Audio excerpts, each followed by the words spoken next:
नमस्कार, स्वागत है आप सभी का एबी स्टार न्यूज में। मैं हूं आपके साथ जुबैर चौधरी। बस तो चला आपका राज्य आपकी खबरों का, जहां सबसे पहले बात करेंगे हरियाणा के रेवाड़ी की, जहां पर सफाई कर्मचारियों के साथ सफाई आयोग के चेयरमैन ने दिवाली मनाई है। तो हरियाणा सफाई आयोग के चेयरमैन इंजीनियर कृष्ण कुमार ने गुरुतेग स्थित अपने निवास स्थान पर सफाई कर्मचारियों के साथ दीपावली मिलन समारोह मनाया।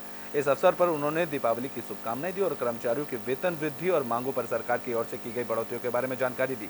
रोहतक और बावल में आए सफाई कर्मचारियों और एबीवीपी कार्यकर्ताओं ने चेयरमैन कृष्ण कुमार का पगड़ी पहनाकर जोरदार स्वागत किया। सफाई आयोग के चेयरमैन कृष्ण कुमार ने इस दौरान बयान दिया और कहा कि सरकार का सपना है कि पंक्ति के खड़े अंतिम व्यक्ति तक सरकार की योजनाओं का लाभ पहुंचे। इसके लिए सरकार की ओर से अंत्योदय योजना चलाई जा रही है।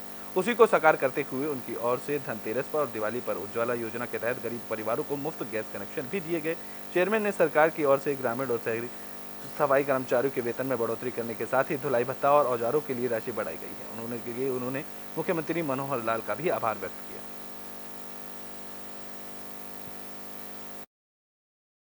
4 दिन पहले एक सिलेंडर का डिस्ट्रीब्यूशन किया था। माननीय प्रधानमंत्री की जो उज्ज्वला योजना थी, उनमें से भी कई महिलाएं, कई बहनें यहाँ पे आई हैं और उनका भी एक धनतेरस पे एक वो सिलेंडर के रूप में माननीय प्रधानमंत्री जी का जो तोहफा मिलना चाहिए था, इनको वो मिला।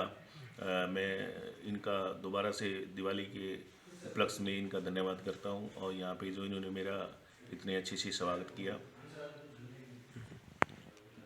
आगे चुनाव है अपना, जो भी हमारे जो प्रधानमंत्री, जो माननीय मुख्यमंत्री जी का जो सपना है कि इस अंतिम पंक्ति में जो व्यक्ति खड़े हैं, उनका हमने सबका सोचना है और वो सोच भी रहे हैं।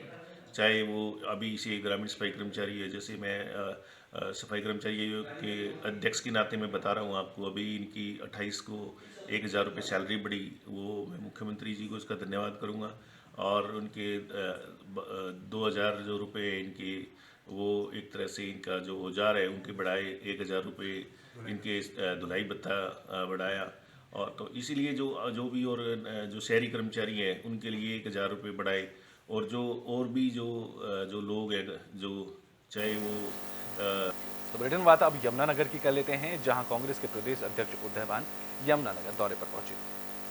तो कांग्रेस पार्टी के प्रदेश अध्यक्ष उदयवान जहरीली शराब से मरने वाले लोगों के परिजनों से मिलने पहुंचे। इस दौरान उन्होंने जगदारी के लोक निर्माण विभाग के विश्राम गृह में पत्रकार वार्ता के दौरान उदयवान ने जहरीली शराब से मामले में प्रदेश सरकार और बीजेपी सरकार पर जमकर निशाना साधा। उन्होंने पत्रकारों को बताया कि इस तरह की घटना हमारे प्रदेश के लिए बहुत ही दुर्भाग्यपूर्ण और दुखदायी है। इससे सबसे बड़ी नाकामी प्रदेश सरकार की है। उन्होंने कहा कि जिनकी नाक के नीचे नशे का अवैध कारोबार फल फूल रहा है, उन्होंने कहा कि इससे पहले ही सोनीपत में इस तरह की घटना हुई थी। गृह मंत्री अनिल विज के इस्तीफे की मांग करते हुए उन्होंने कहा कि प्रदेश का गृह मंत्री केवल कागजों में ही बब्बर शेर है।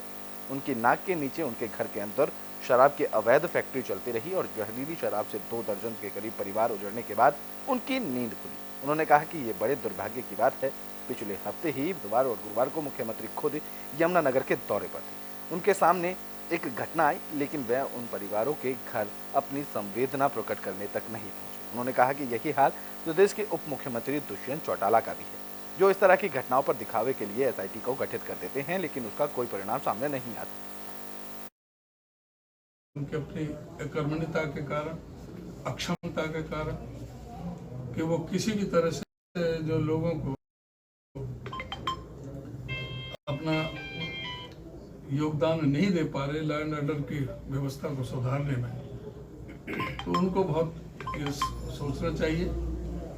और एक्साइज का जो हमारे डिप्टी सीएम दुष्यंत का तो पहले ही है, एसआईटी बनाते हैं लेकिन किसी की भी एसआईटी की रिपोर्ट तक भी नहीं आती।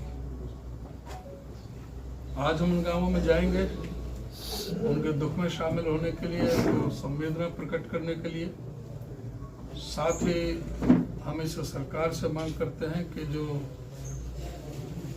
इससे पीड़ित परिवार हैं उनको कम से कम 50-50 लाख का मुआवजा दिया जाए। तो बुलेटिन में बात कर लेते हैं हरियाणा के रोहतक की, जहां रोहतक के गांव में गैंग वॉर के चलते हत्या का मामला सामने आया, जिसके बाद ग्रामीणों में रोष देखने को मिल रहा है। तो रोहतक के कारोर गांव में गैंग वॉर के चलते दीपावली के दिन हुई हत्या के मामले में ग्रामीणों में गुस्सा देखने को मिल रहा है। इसके चलते कारोर गांव के सरपंच और ग्रामीण पहले एसपी कार्यालय में पहुंचे और फिर गांव से ही पुलिस स्थायी चौकी मृतक के परिवार को सुरक्षा और आरोपियों की जल्द गिरफ्तारी की मांग करने लगी, लेकिन आश्वासन न मिलने के चलते ग्रामीणों ने नेशनल हाईवे नंबर 9 पर खराबड़ बाईपास के पास हनुमान मंदिर के सामने जाम कर दिया। जाम की सूचना मिलते ही भारी पुलिस बल मौके पर पहुंचा और डीएसपी राकेश मलिक ने ग्रामीणों को समझाने का प्रयास किया। इस दौरान 24 घंटे के अंदर गांव में अस्थायी पुलिस चौकी, पीड़ित पक्ष के परिवार की सुरक्षा और आरोपियों की गिरफ्तारी की सहमति बनी। दरअसल कारौर गांव में गैंगवार के चलते मोहित नाम के शख्स की बाइक सवारों ने गोली मारकर हत्या कर दी थी। हत्या का आरोप कारौर गांव के ही छज्जू गैंग पर लगा। अभी तक गैंगवॉर के चलते कारौर गांव में लगभग 2 दर्जन से भी ज्यादा हत्याएं हो चुकी हैं। अब पुलिस मामले की जांच पड़ताल में जुटी हुई है। देखो, हम चाहते थे गांव की सुरक्षा के लिए एक स्थायी चौकी का प्रबंध किया जाए और उस परिवार की सुरक्षा के लिए गारद दी जाए और जल्दी से जल्दी आरोपियों को गिरफ्तार किया जाए। प्रशासन ने मांगे मान ली हैं। प्रशासन ने कल तक का टाइम और दिया है और हम अंतिम संस्कार जब करेंगे जब हमारी मांगे पूरी हो जाए। मृतक के शव का पोस्टमार्टम हो चुका है। पोस्टमार्टम हो चुका है, लेकिन हम अंतिम संस्कार करेंगे नहीं, डेड बॉडी लेंगे। आरोपी कोई आइडेंटिफाई हुआ हो? नहीं, वो प्रशासन को पता होगा, हमारे ऊपर कोई नहीं। तो क्या अल्टीमेटम दिया अब आपने? कल 10 बजे तक 10 बजे तक तो अगर बुलेटिन में बात कर लेते हैं बिहार के गोपालगंज की, जहां दिवाली के बाद प्रदूषित हुई हवा से लोगों को सांस लेने में परेशानियों का सामना करना पड़ रहा है। तो देश भर में दिवाली का त्यौहार मनाया गया, लोगों ने अपने अपने तरीके से इस त्यौहार को मनाया, लेकिन अब हवा इतनी ज्यादा प्रदूषित हो चुकी है कि लोगों को सांस लेने में भी तकलीफ हो रही है। गोपालगंज में दिवाली की रात आतिशबाजी ने सांस के मरीजों की परेशानी बढ़ा दी। एक्यूआई एयर क्वालिटी इंडेक्स बढ़ने से हवा जहरीली हो गई। वहीं एयर क्वालिटी इंडेक्स बढ़ने से सदर अस्पताल में सांस के मरीज की संख्या बढ़ गई। डॉक्टरों के मुताबिक पूरी रात में 20 से ज्यादा सांस के मरीजों को सदर अस्पताल में भर्ती कराया गया, जिसकी वजह से वायु प्रदूषण बताया जा रहा है। डॉक्टरों ने लोगों से अपील की है कि पराली, कूड़ा कचरा और आतिशबाजी न जलाएं, नहीं तो वायु प्रदूषण का स्तर और खराब हो सकता है, जिससे लोगों की तकलीफें और भी ज्यादा बढ़ जाएंगी। वायु प्रदूषण की वजह से सबसे ज़्यादा दिक्कत फेफड़ा से संबंधित जो मरीज हैं उनको ज़्यादा हो रहा है। अभी जो भी मतलब कूड़ा कचरा जलाया जा रहा है या पराली जलाया जा रहा है या फिर जो आतिशबाजी हो रही है, उसकी वजह से वायुमंडल में पूरा धुआं, धूल ये सब उड़ रहा है। उसकी वजह से जो माइक्रो पार्टिकल्स सब है वो सब हवा में भर गया है ज़्यादा, जिसकी वजह से फेफड़ा से संबंधित मरीज को दिक्कत हो रही है, सांस लेने में तकलीफ हो रही है और खांसी आ रही है बार बार। ऐसे मरीजों की संख्या बढ़ी है क्या सर? हाँ, ऐसे मरीज से कुछ तो बढ़ा है। रात में हम रात भर में मरीज अच्छे खासे हैं, थोड़े से मरीज का सांस फूल रहा था, बार बार खांसी आ रहा था। जिनको पहले से दमा की बीमारी है या टीबी की बीमारी है या ब्रोंकाइटिस है, सबको रात में हम लोग नेबुलाइज किए हैं, इंजेक्शन दिए हैं। तो ऐसे लोगों को इस तरह के वायुमंडल में सांस लेने में दिक्कत होगा। तो बेटे में बात कर लेते हैं बिहार के आरा की, जहां पूजा के दौरान हर फायरिंग का मामला सामने आया। हर फायरिंग में 3 बच्चे घायल हुए। तो बिहार के आरा में नवादा थाना क्षेत्र के रस्सी बागान मोहल्ले में सोमवार की शाम गायडाट पूजा के दौरान ताबड़तोड़ फायरिंग की गई। इस फायरिंग की घटना में 3 बच्चे गोली लगने से गंभीर रूप से घायल हुए, जिनमें से 2 के हाथ में गोली लगी और एक बच्चे के गोली आर पार हो गई। बता दें कि इस घटना के बाद सभी बच्चों को इलाज के लिए आरा के सदर अस्पताल में भर्ती कराया गया। तो वहीं घटना की सूचना मिलने पर नवादा थाना अध्यक्ष शंभू भगत सिंह पुलिस बल के साथ मौके पर पहुंचे और अस्पताल में जाकर बच्चों की जानकारी ली, जिसके बाद पुलिस इस पूरे मामले की छानबीन में जुटी।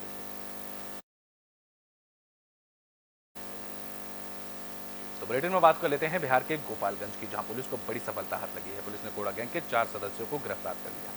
तो गोपालगंज पुलिस ने बैंकों के पास ग्राहकों से लूटपाट और छिनतई करने वाले कोढ़ा गैंग के 4 अपराधियों को गिरफ्तार कर लिया है। कटिहार के कोढ़ा थाना क्षेत्र के नया टोला गांव के रहने वाले इन अपराधियों के पास से लूटी हुई रकम 31,000 रुपये भी बरामद कर ली गई।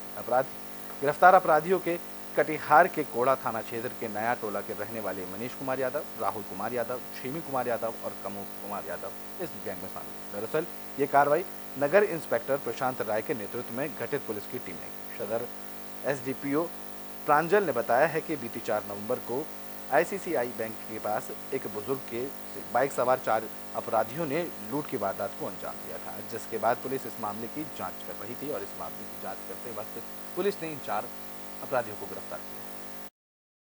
इसको कुछ अपराधियों ने आईसीआईसीआई बैंक से पैसा निकाल के जाने वाले एक वृद्ध व्यक्ति से लगभग 1 लाख रुपए छीन लिया था। इसी क्रम में हम लोगों ने तकनीकी अनुसंधान करते हुए हम लोगों ने टीम गठित किया था, जिसमें कि तकनीकी शाखा से भी कुछ लोग थे तथा प्रभारी भी थे। साथ में सब इंस्पेक्टर मनोज कुमार थे, मंटू रजक, आमिर हुसैन और लालू मल्ला सब इंस्पेक्टर थे, और साथ में अन्य कर्मचारी भी थे जिन्होंने बहुत अच्छा कार्य करते हुए इस कांड का उद्भेदन किया है। इस कांड में गिरफ्तारी हम लोगों ने जो बाहर से आकर गैंग यहाँ ऑपरेट कर रहा था उसे हम लोगों ने उसका उद्भेदन किया है, जो कि लोग कोढ़ा से आकर यहाँ सिवान में डेरा लेकर रह रहे थे।